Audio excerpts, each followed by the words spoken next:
Heyo, and what's going on, guys? It's imagunnakill, and I'm bringing you a strategy guide for getting high rounds on town. First two rounds, pretty simple. All you gotta do is shoot them a few times and then knife them. Make sure your knife is your final blow so that you can get more points. And then at the end of round 2 or the beginning of round 3, whichever way you want to see it, just run up there, open up that door, grab the MP5, I believe it is, or is it the MP5K? I don't know, it doesn't matter. But either way, grab the MP5, that's going to be what you're going to be using for a while. You're going to want to grab Jug at the middle or end of round 4, whichever one you're more comfortable with. And then go ahead and grab ammo as needed. If you're shooting the zombies one by one, as you're going to see me do right here, you're going to run out of ammo quickly, but if you shoot them like this, you won't really run out of ammo if you group them up and then shoot them. You may need to buy ammo once, but you won't really need to, most likely. And then at the middle of round 6, or the end of it, whichever one you're more comfortable with, go ahead and buy the Knuckles. That's basically what we're going to be using for a while, all the way up until round 13.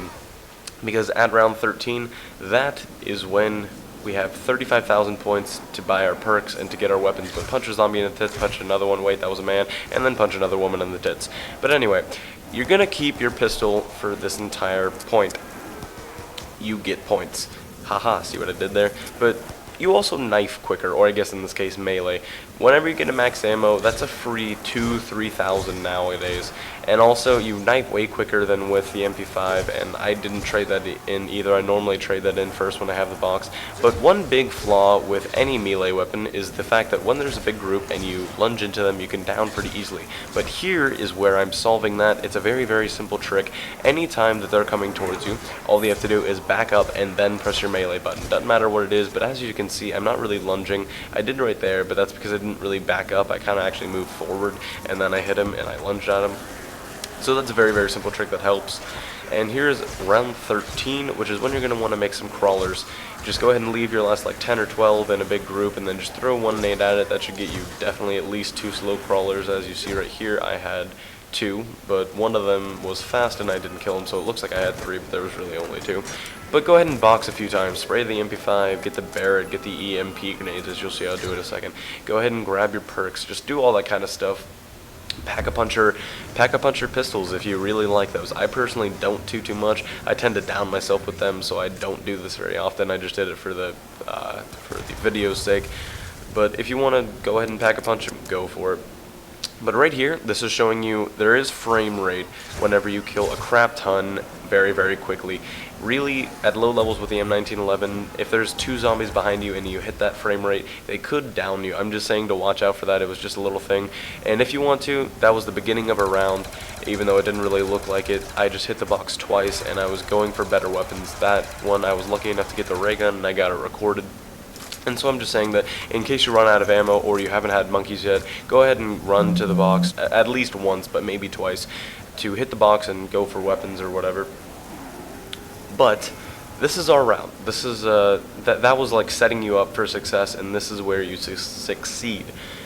Our route is basically going to be running a kind of sloppy 8 pattern in between stamina and this downstairs courtyard jug stairs. You kind of know what I mean. You just saw me do it. Now, variation is key in zombies. You're going to be wanting to be able to think quickly, think on your feet, know where everything is on the map. Map knowledge in zombies, though most people think that it isn't, is actually very, very key. Like, for example, on town, the biggest one is the cracks. You don't want to be thinking, oh wait, is there a crack around this corner, and then have to look down. What you should be looking down for is to know exactly where the crack is. You should know, okay, there's definitely going to be a crack in this general area. And you see right here, I'm kind of, variating the pattern. I'm not just running back to the M14 or stamina up area. I just circled around to shoot them a little bit more. But back to what I was saying, you're going to be wanting to know where the cracks are in general. You're going to be wanting to at least be able to back up and be like, okay, I'm going to hit a crack right here, so just in case there's a zombie that's right behind me as well, I'm ready for it. And that was a really close save that you just saw me hit. So in general, you're just going to be wanting to run this little pattern. Don't be afraid to go into the lava. You're going to see me do that in just a little bit. Excuse me. But the lava doesn't really hit you for that much, especially when you have Jug.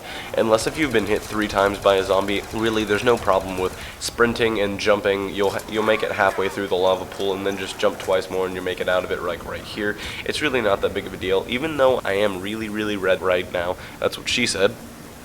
I still got out of that very, very safely, even though I'm about to down. And don't be afraid to use monkeys when it's a max ammo. And also, this has been I'm Gonna Kill, and I want to thank you guys for watching so much. This has been a very, very big effort on my part. If you like this video and or found it informative, please like it, and I hope to see you guys again sometime. Which means subscribe, because I love you and I want you in my pants, baby. I want you in my pants so bad.